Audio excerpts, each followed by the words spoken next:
මේ රීබිල්ඩින් ශ්‍රී ලංකා එෆර්ට් එකට එහෙම නැත්නම් නැවත ගොඩනැගීමේ ඒ කාර්යයට අවශ්‍ය කරන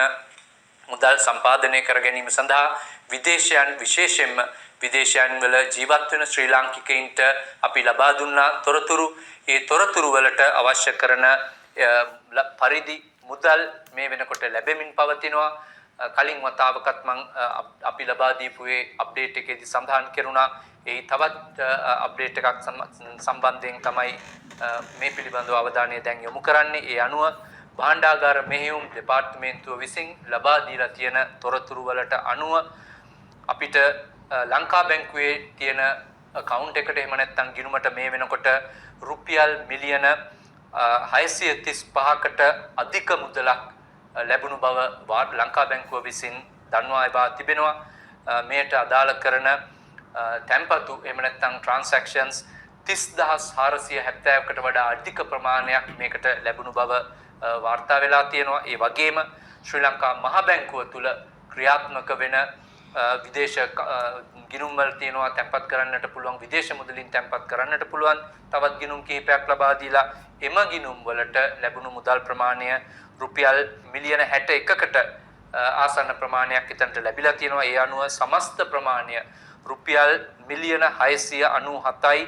476 ඉක්මවා ගිය ප්‍රමාණයක් තියෙන බව මේ වෙනකොට භාණ්ඩාගාර මෙහෙයුම් දෙපාර්තමේන්තුව විසින් දන්වා ඉවලා තියෙනවා.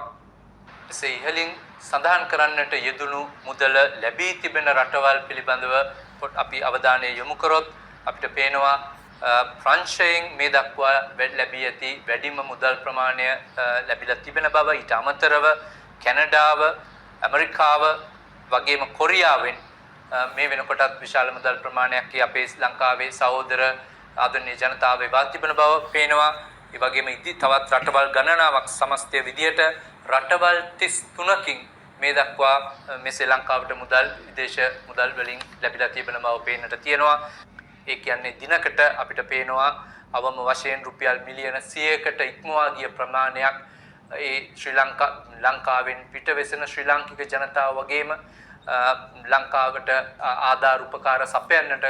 බලාපොරොත්තු වෙන ජනතාව විසින් ආයතන විසින් මේ ආධාරයන් ලබා දෙන බව අපිට පෙනී ගිහිල්ලා තියෙනවා. ලෝක බැංකුවේ මැදිහත් වීම තුළින් මේ ව්‍යසනය පිළිබඳව කඩිනම් අලාභානි ඇස්තමේන්තු කිරීමේ වාර්තාව සූදානම් කිරීමේ වැඩ කටයුතු දැනටමත් ආරම්භ කරලා තියෙනවා. අපි බලාපොරොත්තු වෙනවා සුමාන දෙකක් එහෙම නැත්නම් දවස් 14කට අඩු කාලයකදී එම වාර්තාව එහි මූලික අවස්ථාවන් පිළිබඳව විනාශයේ මූලික අවස්ථාවන් පිළිබඳව අවශ්‍ය වාර්තාව ලැබෙවි කියලා